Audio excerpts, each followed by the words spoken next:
case briefs, and so much more. LSData's got what you're looking for. In the 1996 Utah Supreme Court case, Richard Barton Enterprises, Inc. v. Tsern, Barton entered into a lease agreement with Tsern for a commercial building in downtown Salt Lake City.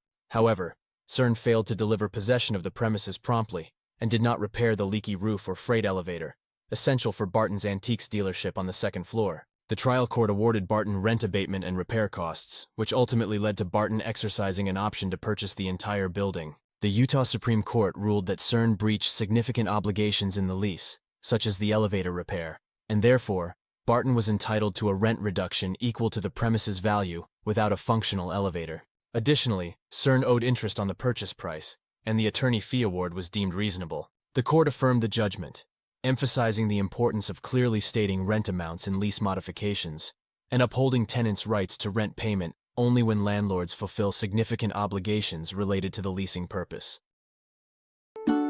Case briefs, and so much more.